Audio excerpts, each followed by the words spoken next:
नमस्कार, मैं हूं मनोज वर्मा और आप देख रहे हैं अटेंशन। और अटेंशन में बात होगी भगवा आतंकवाद पर रण। जी हां, भगवा आतंकवाद पर शुरू हुई सियासत रुकने का नाम नहीं ले रही है। मालेगांव ब्लास्ट केस में बरी होने के बाद साध्वी प्रज्ञा ने भगवा आतंकवाद को लेकर कांग्रेस को निशाने पर लिया और भगवा आतंकवाद को कांग्रेस का षड्यंत्र बताया।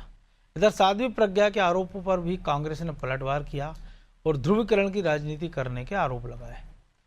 खैर, अब सवाल यह है कि क्या कांग्रेस ने सच में भगवा आतंकवाद का नैरेटिव राजनीतिक फायदे के लिए गढ़ा था और साध्वी प्रज्ञा जो आरोप लगा रही है उनमें कितना दम है। आज चर्चा इन्हीं सवालों के आसपास करेंगे, लेकिन पहले रिपोर्ट देखिए।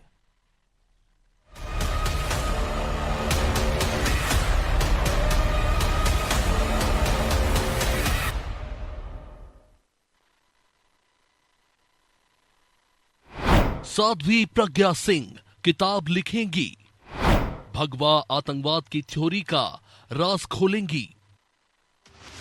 भगवा आतंकवाद की थ्योरी किसने और कैसे गढ़ी, इसके राज पूर्व सांसद साध्वी प्रज्ञा सिंह ठाकुर अपने जीवन पर एक किताब लिखकर खोल सकती हैं। दरअसल मालेगांव ब्लास्ट केस में बरी होने के बाद पहली बार साध्वी ने भगवा आतंकवाद के बहाने कांग्रेस को घेरा। दरअसल कुछ दिन पहले ही एनआईए स्पेशल कोर्ट ने साध्वी प्रज्ञा समेत 7 आरोपियों को बरी कर दिया। कोर्ट के इस फैसले के बाद अब बीजेपी उन लोगों पर हमलावर हो गई जिन्होंने इस घटना के बाद भगवा आतंकवाद की पटकथा गढ़ी।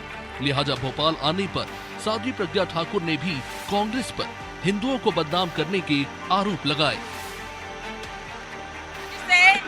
बहुत बड़े बड़े लोगों के नाम जबरदस्ती बोलने के लिए कहा उन्होंने, मैंने वो नाम नहीं बोले, उनके अनुसार मैंने काम नहीं किया, इसलिए उन्होंने मुझे प्रताड़ित किया। पूरे एटीएस के अधिकारियों ने प्रताड़ित किया है, पुरुषों ने प्रताड़ित किया है, हर कानून को तोड़ा है उन्होंने।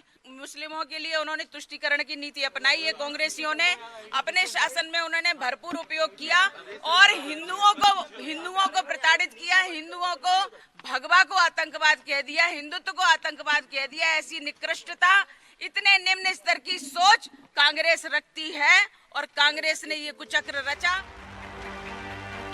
मालेगांव ब्लास्ट 2008 में हुआ था। इसका केस 17 साल चला, लेकिन जब ये घटना हुई थी उस वक्त कांग्रेस की सरकारें थी। चिदम्बरम ने ही भगवा आतंकवाद का शगुफा छोड़ा था। कांग्रेस सांसद दिग्विजय सिंह भी भगवा आतंकवाद जैसे शब्दों का इस्तेमाल करते दिखे। हालांकि अब भगवा आतंकवाद पर बीजेपी के आरोपों पर कांग्रेस का क्या कहना है, वो सुनिए। मालेगांव ब्लास्ट में 100 से अधिक लोग घायल हुए, अनेकों लोग हताहत हुए, लोगों के साथ रक्तपात हुआ। आखिरकार उसका जिम्मेदार कौन है? इन सब वाजिब सवालों पर पर्दा डालने के लिए इस प्रकार की लीपापोती हो रही। आज भी अपराधी खुले घूम रहे हैं, क्योंकि ये तो अपराधी नहीं है। ये वो मानसिकता है जो दर्शाती है कि भाई को भाई से लड़ाओ, हिंदू को मुसलमान से लड़ाओ और जन सारोकार के विषयों पर पर्दा डालो अपनी नाकामी। मालेगांव ब्लास्ट केस में जो फैसला आया उसने फिर बीजेपी को फ्रंट फुट पर लाकर खड़ा कर दिया। लिहाजा भगवा आतंकवाद के बहाने बीजेपी फिर हिंदुत्व के मुद्दे को धार देने में जुट गई है, या यूं कहें कि वो कांग्रेस को हिंदुत्व की पिच पर लाकर फिर उसकी घेराबंदी करना चाह रही है। खैर, इसमें तो कोई शक नहीं कि भगवा आतंकवाद का नैरेटिव तो फेल हो गया। लिहाजा इसको गढ़ने में कांग्रेस का कितना हाथ था, प्रज्ञा जो आरोप लगा रही है उसमें कितना दम है, अगर उन्होंने किताब लिखी तो इस केस को लेकर क्या क्या राज वो खोलेंगी, ये भी सवाल अब अहम हो गए हैं। ब्यूरो रिपोर्ट, अनादि टीवी।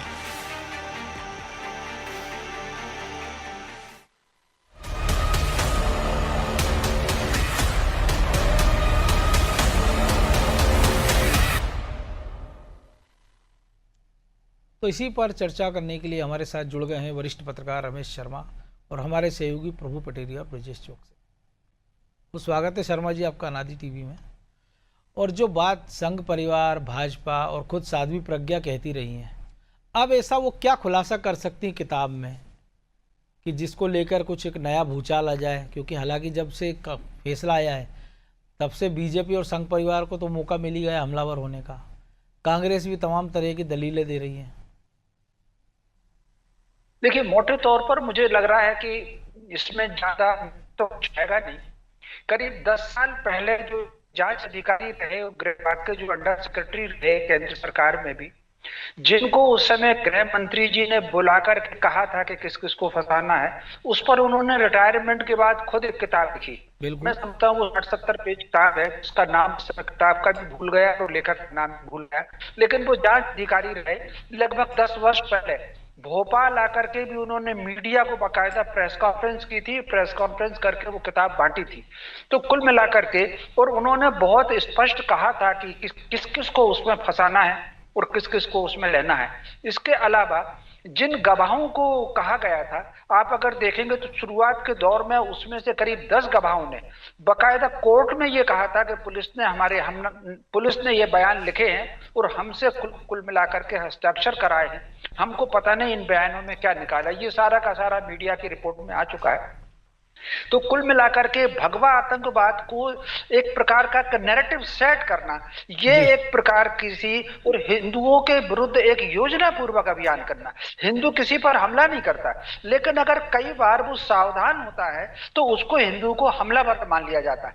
मान करके चलिए मालेगांव की हिंसा, कितने लोग, 5000 लोग उसमें मारे गए। कराची की हिंसा, कितने लोग, चटगांव की हिंसा, पेशावर की हिंसा, ये सारी हिंसाएं वो हैं जो 1921 से लेकर के 1925 तक घटी हैं।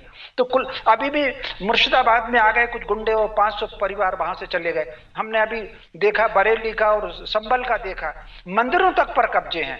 तो कुल मिलाकर के और कितने घुसपैठिए उसमें हैं। तो जब तक कोई कुछ, कश्मीर से पूरा का पूरा कश्मीर खाली करा लिया गया, आज भी लोग शरणार्थी शिविर में दिल्ली में रह रहे हैं। तो अगर कोई हिंदू की बात करता है तो मोटे तौर पर उसको कह दिया कि हिंदू पिटता रहे, हिंदू जूते खाता रहे, हिंदुओं की महिलाओं से बलात्कार होते रहे, तब तक कुछ राजनीतिक चुप रहते हैं। अगर किसी ने प्रतिकार किया तो उनको उसमें भगवा आतंकवाद दिखता है। मैं समझता हूँ साध्वी प्रज्ञा जी किताब लिख रही हैं, वो किताब आ चुकी है, लेकिन उसके अलावा भी अगर इनकी किताब है तो मैं समझता हूँ उसको पढ़ना चाहिए सब लोगों को। जी बिल्कुल। भोपाल में जो आपने जिक्र किया, 2019 के लोकसभा चुनाव के पहले भी वो मणि साहब आए थे जिन्होंने किताब लिखी थी, गृह विभाग में अधिकारी थे वो। लेकिन सवाल ये है ना कि अब ब्लास्ट तो हुआ था, मौतें भी हुई थी, तो किसने किए? क्योंकि सेम मामला भी हमने कुछ दिनों पहले ही देखा है। एक घटना और हुई थी जो मुंबई ब्लास्ट की, जिसमें सारे आरोपियों को 17 साल 18 साल बाद बरी कर दिया गया था। तो कहीं ना कहीं तो जांच में तो चूक हुई है, तो फिर इसका ठीकरा किस कर फोड़ा जाए? ये तो हो नहीं सकता है कि ये कह दिया जाए कि भगवा आतंकवाद की थ्योरी गढ़ी थी, झूठा फंसा दिया, लेकिन किसी ने तो वो किया था। तो उसके लिए भी तो एक मैकेनिज्म बजे कि अकेले मालागांव नहीं, जो भी इस तरह की घटना होती हैं बड़ी, उसमें आरोपियों का पता नहीं लगता, कई साल मुकदमे चलते हैं, फिर होता है कि भैया तो सबूत नहीं मिले, गवाह पलट गए।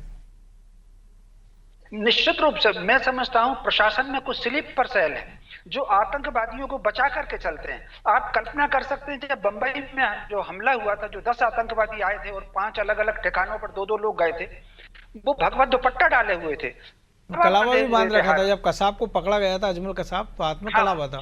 तो निश्चित, तो वो तो अगर कसाब नहीं पकड़ा जाता तो वो घटना भी भगवा आतंकवाद के माथे पर भर दी जाती। तो कुल मिलाकर के योजना पूर्वक भारत में ये एक षड्यंत्र चल रहा है।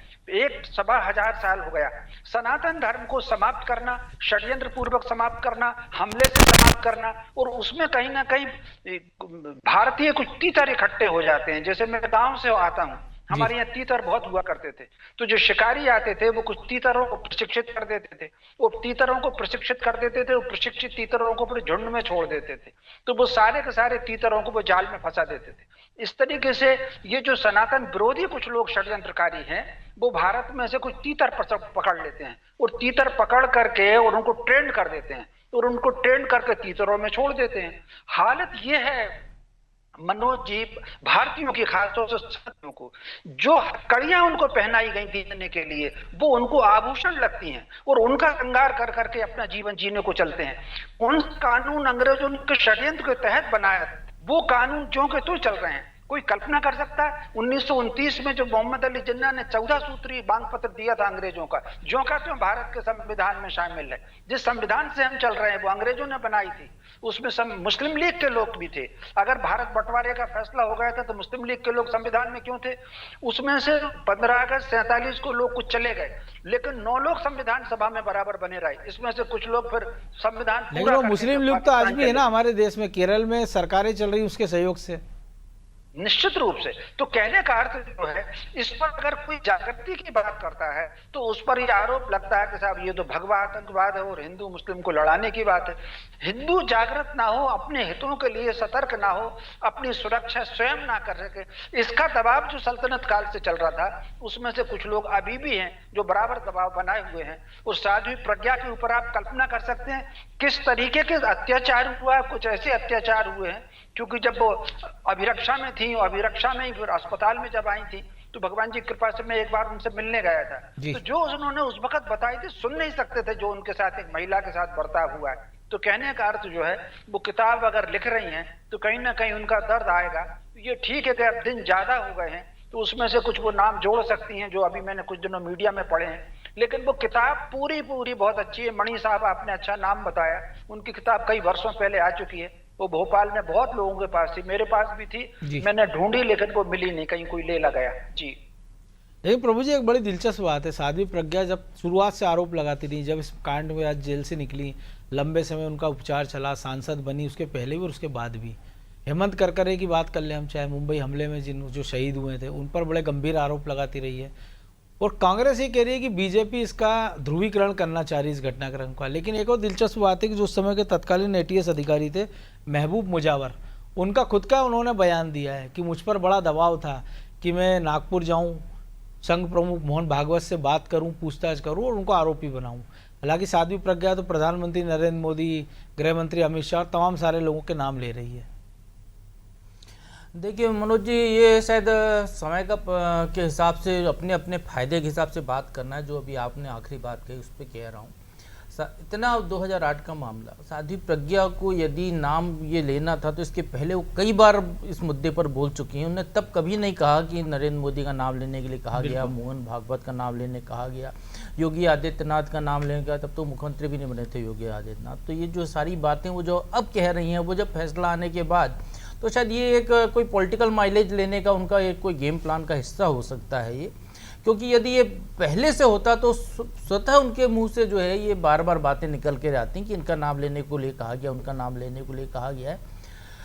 मैं इस बहस में नहीं पढ़ना चाह भगवा आतंकवाद होता है नहीं होता है। आतंकवाद तो होता है, आतंकवाद एक अपने आप में है, आतंकवाद है, उसका रंगों से अब ये राजनीतिक दल के नेता जो है अपने स्वार्थ के लिए उसको कोई से भी नाम दे दें, कोई कुछ कह दे, कोई कुछ कह दे, उसकी अपनी परिभाषा है। लेकिन ये भी हम इसको नहीं झुटला सकते हैं कि कहीं एक तरीके की घटनाएं यदि लगातार हो रही हैं, दबाव बन रहा है, तो उसका प्रतिकार करने के लिए कहीं ना कहीं से कोई एकाध स्वर तो शायद उठ ही जाता है। हो सकता है कहीं कोई स्वर उठा हो उसी तरीके का, इसकी भी कोई अभी तक पुष्टि नहीं हुई है। लेकिन इस पूरे मामले में जो मूल बात यह है कि देश की जो सबसे बड़ी जांच एजेंसी है NIA, जिसको भरोसेमंद जांच एजेंसी कहा जाता है, वो भी इसमें शक के घेरे में आ गई कि वो इतने साल में अभी तक कुछ नहीं कर पाई। आपके बहुत अच्छे मित्र हैं डॉक्टर DK सतपथी, उनके ही शब्द कोट कर लेता हूँ। वो कहते हैं कि हर लाश प्रमाण देती है बिल्कुल कि उसके साथ क्या हुआ है। यदि घटना स्थल पे चोरी भी हुई है तो घटना स्थल पे ढंग से यदि उसका अन्वेषण किया जाए तो सारी चीज़ें वहीं मिल जाती हैं। ये उनका कहना है, इतने सालों फोरेंसिक स्पेशलिस्ट का। तो आप निश्चित मान के चलिए कि यहाँ पे सबूत नहीं होंगे, ऐसा कुछ नहीं है, बहुत सारी चीज़ें होंगी, लेकिन जांच एजेंसियाँ गड़बड़ है, जांच करने वाले इनकम्पिटेंट लोग हैं हमारे। हमने नाम तो बड़े बड़े कर दिए, NIA कर दिया, CBI कर दिया, पता नहीं क्या क्या जांच एजेंसियाँ बना दी, लेकिन वो किसी भी तरीके से जांच करने लायक नहीं है। इस घटना ने साबित कर दिया है। इसीलिए तो जिक्र किया था कि मतलब अभी बम्बई ब्लास्ट हो या तमाम सारे, हम कई सारे बड़े अपने घटना में देखें कि आरोपी आपने पकड़ लेते हैं, 10, 15, 20 साल मुकदमा चलता है, वो जेल में रहते हैं, कोर्ट से कुछ मर जाते हैं, और बाद में आप कह देते हो कि ये तो इनको सबूत नहीं थे, ये आरोपी नहीं है, ये दोषी करार नहीं दिए जाते हैं। तो फिर इस ऐसी एजेंसियों के लिए भी तो कुछ एक ना कानून बनना चाहिए ना, कि जो मौजूद लोग हैं उन पर कार्रवाई, और जो रिटायर हो गए उनकी पेंशन आप रोक सकते हो, दूसरी कार्रवाई कर सकते हो।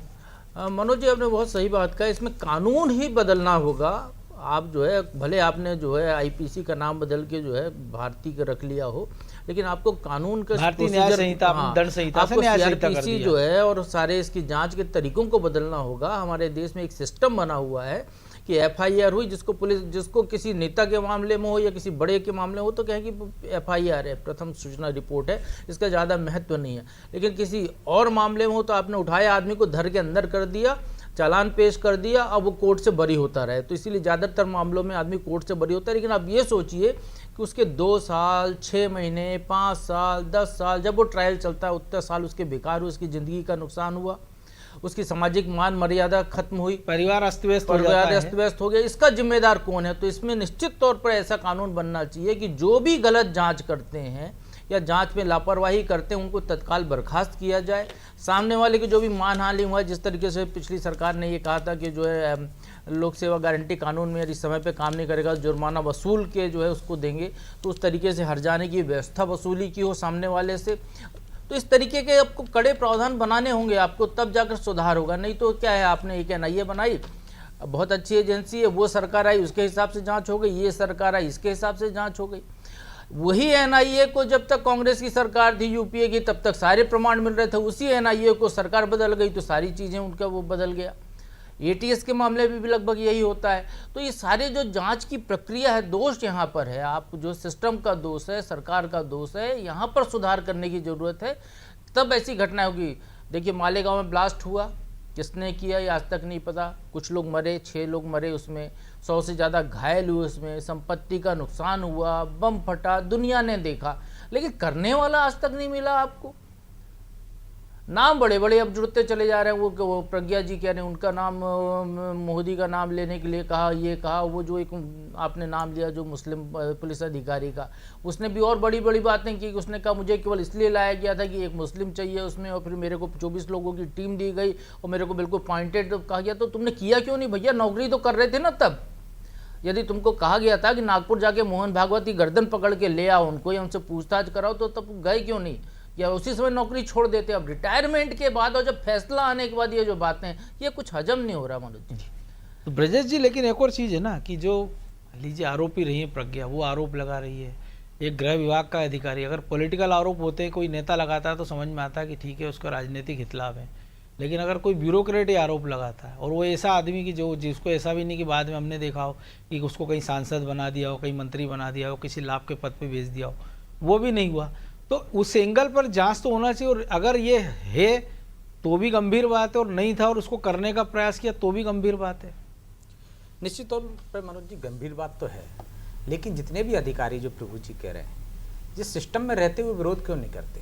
हम देखते हैं कि जब उनकी गर्दन फंसती है ना, तो वो कहते हैं कि नहीं ये नियमानुसार नहीं हो रहा है, उसमें आप अनुमति नहीं देते। तब उनको डर रहता है कि मैं रिटायरमेंट हो जाऊंगा तो भ्रष्टाचार का मुझ पर आरोप लगेगा, मैं जेल जा सकता हूँ। तो ये डर पैदा करना पड़ेगा कि जो नौकरशाही है वो ये तय करे कि गलत है तो गलत है, वो कहने की हिम्मत ना जुटा भले, लेकिन कागजों में भी करे, वो उसका विरोध करना शुरू कर देगी। तो मुझे लगता है मनोज जी किसी भी राजनीतिक दल में इतनी हिम्मत नहीं होगी वो ये करे। आप करने से मना कर दीजिए ना, क्रियान्वयन कराने वाला कौन व्यक्ति है? मौखिक निर्देश दिए जाते हैं ना कि आप ये कर लीजिए, तो मौखिक निर्देश का तो कोई प्रमाण है नहीं है। वो कह दें तब कि तत्कालीन प्रधानमंत्री ने कहा था, वो कह दें तत्कालीन किसी अध्यक्ष ने कहा था, किसी पर भी नाम ले सकते हो। प्रमाण क्या है आपका? आपने एक किताब लिखना वो एक फैशन हो गया, सुर्खियों में बटोरना है आपको, उससे आपको आय अर्जित करना है, लेकिन वो किताब में कितनी तथ्यात्मक चीजें हैं वो भी तो देखनी। किताबें बहुत सारी लिखी गई हैं, लेकिन चर्चा होती है, सुर्खियों में आती है। क्या जिम्मेदारी तय नहीं होनी चाहिए? क्या वो उस एजेंसी को जांच में नहीं लेना चाहिए कि आपने ये लिखे हैं, इसके प्रमाण क्या है? राहुल गांधी एक बयान दे रहे हैं तो कोर्ट पूछ रही है प्रमाण दीजिए। तो जब अधिकारी किताब लिख रहे हैं तो प्रमाण लेना चाहिए। भाई आज बरी हो गई प्रज्ञा, तो वो किताब लिखने लगी, जो आरोप उन पर लगे थे उनके प्रमाण, और जिन्होंने फंसाए थे उसके क्या प्रमाण है? वो कहते हैं हेमंत करकरे ने, माफ कीजिए, हेमंत करकरे ने उनको बहुत प्रताड़ित किया। तो प्रताड़ना के क्या प्रमाण थे?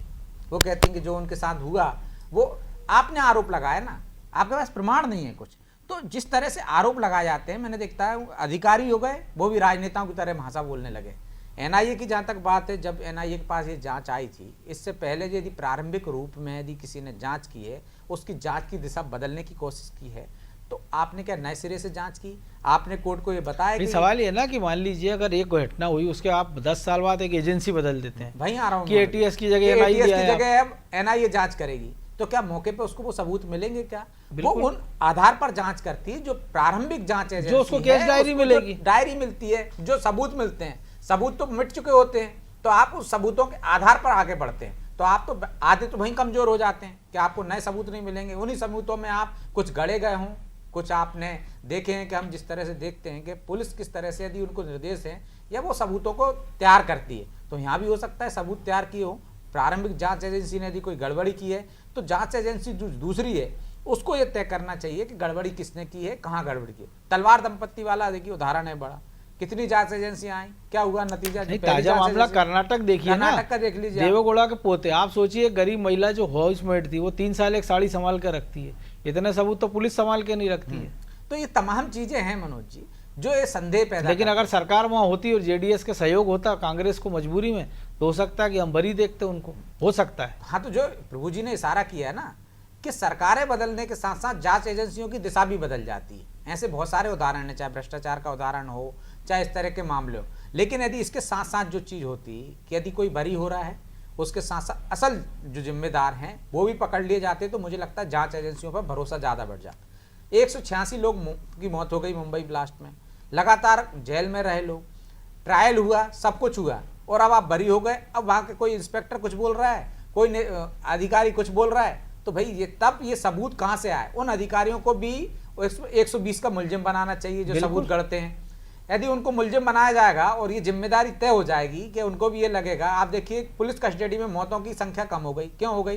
किसी से 302 का मामला दर्ज होता है, आपको हत्या का मामला दर्ज हो जाता है, तो आप थाने में वो प्रताड़ना नहीं। ऐसे ही यदि जांच में लापरवाही होती है, कोर्ट ये तय करता है, आप कार्रवाई क्या करते हैं? कोर्ट लिख देता है संबंधित एसपी को या डीजीपी को कि इन पर कार्रवाई की, इनकी विभागीय जांच करें। नहीं भाई, गंभीर मुद्दा है तो आप भी मुलजिम बनेंगे। जब मुलजिम बनने लगेंगे तो उसकी कैटेगरी तय करना पड़ेगी आपको कि आपने लापरवाही किस स्तर की बरती है। गंभीर लापरवाही में भी आप सस्पेंड लाइन अटैच कर रहे हैं। सुपरविजन अधिकारी से शुरुआत करना पड़ेगी, बिल्कुल करना पड़ेगा, सबकी जिम्मेदारी तय करना पड़ेगी कि सुपरविजन अधिकारी आपने तय कर दिया कि 90 दिन में आपको चालान पेश करना है और पास्को एक्ट में और आपको जल्दी चालान पेश करना है। जल्दबाजी में आप सबूतों के साथ क्या कर रहे हैं?